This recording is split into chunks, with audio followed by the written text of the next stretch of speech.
सबको जय जवान जय संविधान। आज युवा मित्र संघर्ष समिति राजस्थान 5000 युवाओं का भविष्य और 5000 युवाओं के जो परिवार है, परिवार के सदस्य, उनका भविष्य, उनकी आशाएं सब इस आंदोलन पे टिकी हुई है। ये जो चारों तरफ जो जाली लगी है, जाली के बीच में आप बैठे हो, आप कितना संघर्ष करते हो, कितने मजबूताई से आप लोग ये आंदोलन को आगे बढ़ाते हो। और हमारे जैसे विधायक, मेरे दो साथी, इससे पहले जो विधायक आए, किसी भी पार्टी का पदाधिकारी आए, इन सब का आपको कितना सहयोग मिलता है, वो निर्भर करेगा आप सबका भविष्य। मैं विचार करता था कि आजादी दिलाने में जो महापुरुष रहे थे, जिन्होंने अपनी जान गंवाई, कुछ महापुरुष जो चर्चित थे, भगत सिंह, तात्या टोपे, उनकी आत्मा आज कहीं न कहीं, अगर हम धर्म और ग्रंथों में जो पढ़ते हैं उसके हिसाब से अगर विचार करें, तो उनकी आत्मा दुखी होगी। इस देश को आजाद कराने में इन लोगों का और उनके साथ लाखों लोगों ने बलिदान दिया, और उन सबकी जो आत्मा है वो आज दुखी होगी। दुखी इसलिए होगी कि हमने वो विचार कर रहे होंगे कि हमने क्या सोच के देश को आजाद कराया, और ये आजाद देश में क्या हो रहा है, आजाद देश के अंदर क्या हो रहा है। युवा भटक रहा है, क्योंकि इतिहास में आपने भी पढ़ा होगा, राजा रजवाड़े हो, मुगल हो, अंग्रेज हो, उनसे अगर शुरुआती लड़ाई में किसी का योगदान रहा है तो युवाओं का योगदान रहा है। और देश के अंदर भी सब सत्ता पर आजादी के बाद जो सरकारें बदलती है, आती है, जाती है, इसमें सबसे बड़ा रोल युवाओं का रहा है। लेकिन धीरे धीरे मामला गड़बड़ होता जा रहा है, धीरे धीरे मामला गड़बड़ होता जा रहा है। वो गड़बड़ इसलिए हो रहा है कि युवा अपनी ताकत क्या है, मैं कौन हूं, वो नहीं पहचान पा रहा है, और वो फोन में और धर्मों में और जातियों में बढ़ के लड़के खत्म हो रहा है। हो रहा है, क्यों हो रहा है? आजादी की लड़ाई लड़ी उस समय जो लोग आजादी की मुहिम में आगे थे, क्या वो जाति धर्म देखते थे? और आज क्या हो रहा है? क्या सोच के वोट देते हो आप सब? क्या सोच के वोट देते हो? मैं इस कार्यक्रम के माध्यम से आपको बता रहा हूं, मुझे पता है, मैं हालांकि उन व्यवस्थाओं को नहीं मानता, मैं न तो आस्तिक हूं न नास्तिक हूं, मैं वास्तविकता को मानता हूं। लेकिन 22 तारीख के बाद देश में सरकार को पता है कि सब धर्म में आ जाएंगे। क्या हो जाएगा? सब धर्म में रोजगार भूल जाएंगे, खाना पीना सब वही हो जाएगा, और उसी से हम जीत जाएंगे, उनको पता है। और हम भी भूल जाएंगे, आंदोलन करेंगे, नहीं देना पड़ेगा, देना पड़ेगा। मैं ये नहीं कह रहा हूं, मैं पॉलिटिक्स करने भी नहीं आया हूं, और मेरा क्षेत्र और मेरी विधानसभा इतनी मजबूत है, और मुझे लगता है कि हमारी विधानसभा में पहली बार लोकतंत्र वास्तविक स्थापित हुआ है। आप सबने कंपटीशन एग्जाम की तैयारी की होगी। लोकतंत्र क्या है? जनता अपनी भावना, अपना विवेक, अपनी भावना, अपना विवेक, अपने अधिकार को पहचाने और मत दे, वो लोकतंत्र है। और वो हमारे लोगों ने समझा और हमारी विधानसभा में मेरे 2 साथी हैं और मेरे वहां राजस्थान में टॉप 2 में हमारे 84 की जनता ने मत दिया। इसलिए हमें पॉलिटिक्स की चिंता नहीं है, राजनीति करने की चिंता नहीं है, हमें चिंता राजस्थान के इन युवाओं की है और साथ में देश की है। ये कुछ नहीं है, आज अपना आंदोलन है यहां तक सीमित नहीं है, ऐसे ऐसे देश में अनेक घटनाएं हो रही है और राजस्थान के अंदर भी इसी तरह युवाओं का शोषण आज भी दूसरे तरह हो रहा है। आज उधर लगे पंचायत सहायक, उनकी क्या स्थिति करो। आज इंजीनियरिंग करके लड़का 4000 का वो FRD में काम कर रहा है। आज कई लड़के BA करके वो एक स्कीम निकाली, उसमें उनका कोई भविष्य नहीं है, 5000 रुपया सैलरी दे रहे।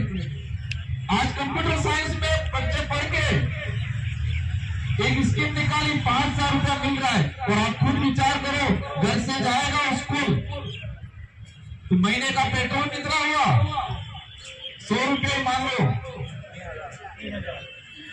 2,500 मान लो, 5 दिन छुट्टी रहेगी। और गांव वाले परिवार वाले में हो क्या, ये तो बाबूजी बन गए और बाबूजी से पैंट शर्ट और इंसर्ट करके नहीं जाएंगे तो बाबूजी थोड़ी चलाएंगे। और बाबूजी थप्पड़ मार के जो लाभ करके नहीं पैसा होगा घर से निकाल के जाएंगे। सैलरी मिल रही है 5,000 और उसके महीने का खर्चा हो रहा है उस नौकरी को, उस जॉब को निभाने में 10,000। और ये सच्चाई ये है कि आप लड़ रहे हो तो वो विचार कर रहा है जो दूर बैठा है, जिसको 1 महीने पहले पीड़ा हुई थी, वो क्या सोच रहा है। ये तो युवा मित्रों का चल रहा है, हमारा क्या लड़ रहा है। और जब उन पे आई थी तब आप भी विचार कर रहे होंगे यार उनका है, हमारा क्या लड़ रहा है। मैं मेरे वहां कहता हूं, आज की बात बोल दूं, जो ग्रामीण परिवेश से आते हैं उनको जानकारी होगा और मेरी बात समझ में आएगी शायद, और शहर वालों को भी समझ में आएगी। एक देसी मुर्गा होता है, देसी मुर्गे जो लाल कलर के ब्लैक कलर के होते हैं, वो देसी मुर्गा जहां पर देसी मुर्गे होते हैं उसको कोई जानवर अटैक करने आता है उस मुर्गे के झुंड पे, तो सारे मुर्गे चिल्लाते हैं और जो मुर्गा का मुखिया होता है वो सामने लड़ने के लिए जाता है। हमें अपनी रक्षा करना सीखते हैं, अपने बच्चों की रक्षा करना सीखते हैं। और दूसरी तरफ एक ब्रॉयलर होते हैं जो बाजार में मिलते हैं, बाजार वाले खाते हैं, व्हाइट मुर्गे जो पिंजरे में बंद करके रखते हैं। एक ग्राहक आया, एक निकाला, 9 खाएंगे, 10 है, बारी बारी से निकाल के पास में काटेंगे, पर वो कोई रिएक्शन करते हैं क्या। एक देसी मुर्गा होता है, अगर वो कहते हैं वो शिशु जो जानवर या कोई नेवला क्या, तो देसी मुर्गा चिल्लाते हैं, अपनी रक्षा करते हैं, अपने और साथ में उसके बच्चों की भी रक्षा करता है।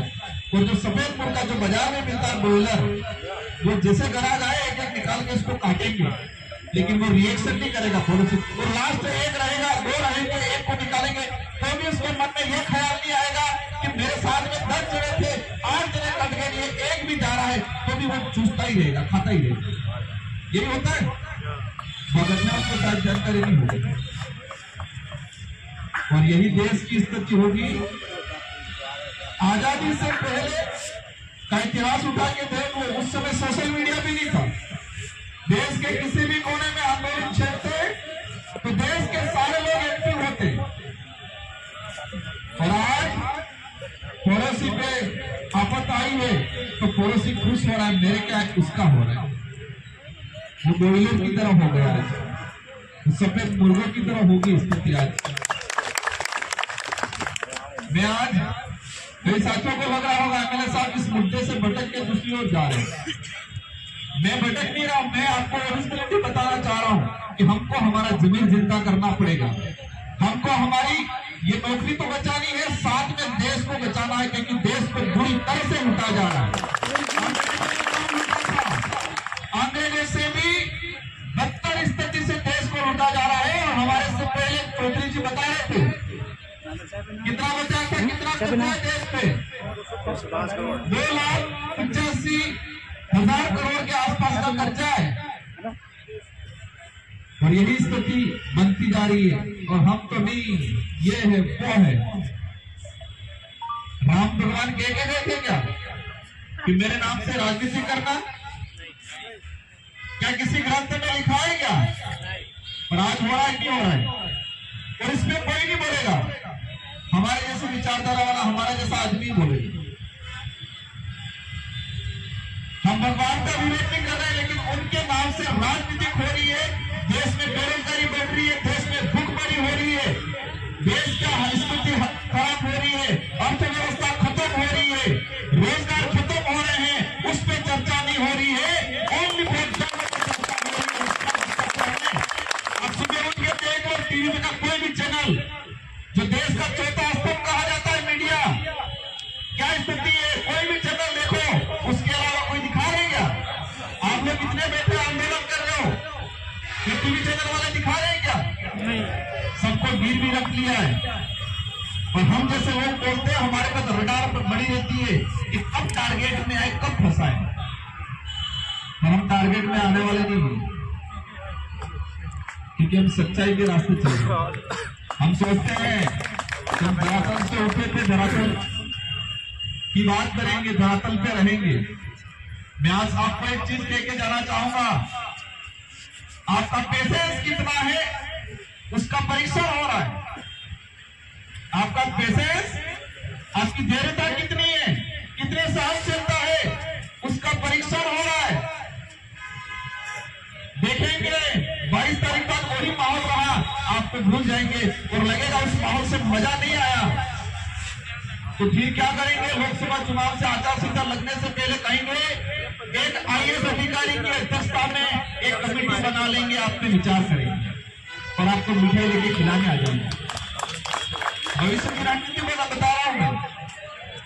आज से 15 दिन या 20 दिन बाद ये क्या होगा कि एक या तो मंत्री की अध्यक्षता में या एक IAS की अध्यक्षता में कमेटी बनाएंगे। आपकी जो मुद्दे हैं उस पर यह कमेटी राय देगी। ये होगा, देखना। मिठाई खिलाने आएंगे। हमने कई आंदोलन किए, हम तो शुरुआत में तो ऐसे ही मिठाई खा लेते थे। इसलिए हमने जिस खड्डे में कूदे, आप ध्यान रखना, हमने आप तक कूदना क्लियर करना है तो ना, क्योंकि ये लोकतंत्र है, ये राजतंत्र नहीं है। और लोकतंत्र में जनता के पास चाबी है, नेताओं के पास नहीं। किसके पास है? जनताओं के पास। और सबसे बेस्ट चाबी है युवाओं के पास। वो सारे ताले खोल सकती है, कई बारी को जंग लगा सकती है। तो आपके साथ जो होगा 10-15 दिन बाद चर्चा आएगी, डेलीगेशन बुलाएंगे, डेलीगेशन जाएगा। और डेलीगेशन वाले भाइयों को भी कहना चाह रहा हूँ कि आपको भी ध्यान रखना है, आपके साथ कोई ठगा नहीं जाए। जो लड़के हैं वो टोटल 5,000 लोग हैं, वो आपको उम्मीद करते हैं।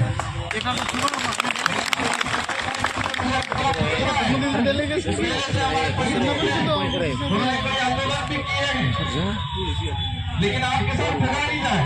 कमेटी की बात नहीं होगी, कमेटी गठित होती है, एक IAS रहेगा और बाकी हमारे में से 3-4 IAS जाएंगे।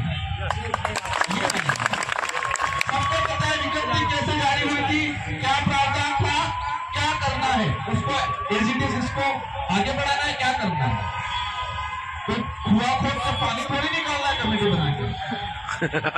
क्या करना है कमेटी बना के? कमेटी वाले लफड़े में मत पड़ना। क्लियर चीज करना है तो हाँ, नहीं करना है तो ना। क्योंकि कई आंदोलन हमने देखे ऐसे, और हम पे 63 भाई मेरे उम्मीद खड़े हुए थे। वो ऐसे ही बेरोजगारों के आंदोलन के चक्कर में 2 महीना जेल जाके आए। हमारी टीम में 63 मुकदमे हुए, 63। और आप जैसे 1-2 जनों को पकड़ के डाल देंगे, गाड़ी में डाल देंगे, आप डर मत जाना। ये क्या जाएगा? और हम गलत क्या कर रहे हैं? गलती तो मांग रहे हैं। क्या गलत कोई कर रहे हो क्या? और गलत कुछ नहीं कर रहे, करने की किस बात? डरना है क्या? आज जो स्थिति बनी, अगर आज ये आंदोलन ये खत्म हो जाएगा, आप हार मान लोगे। और मैं आपको कहता हूं, अगर आपने हार मान ली, आप पीछे हट गए, तो ये लोग भूल जाएंगे आपको। और एक साल बाद आप भी भूल जाओगे हम कौन से मित्र थे।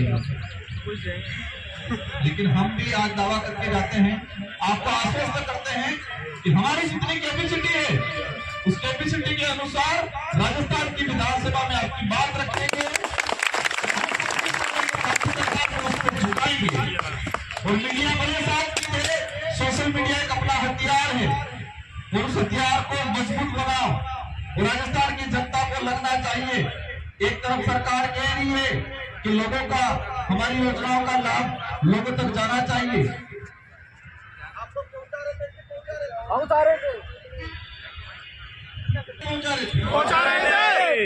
और आपने खुद ने महसूस किया होगा कि ग्रामीण इलाके में जिनके एजुकेशन नहीं है, वो लोग बेचारे ठगे जाते हैं, नहीं जाते हैं।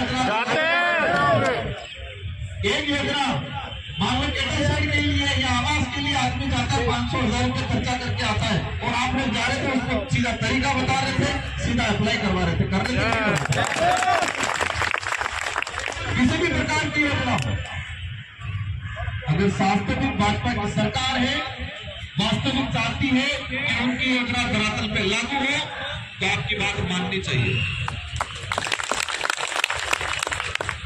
आज ये जो वर्तमान स्थिति बनी, आगे 2000 हमारे सपने, युवाओं ने सपने 2014 में 15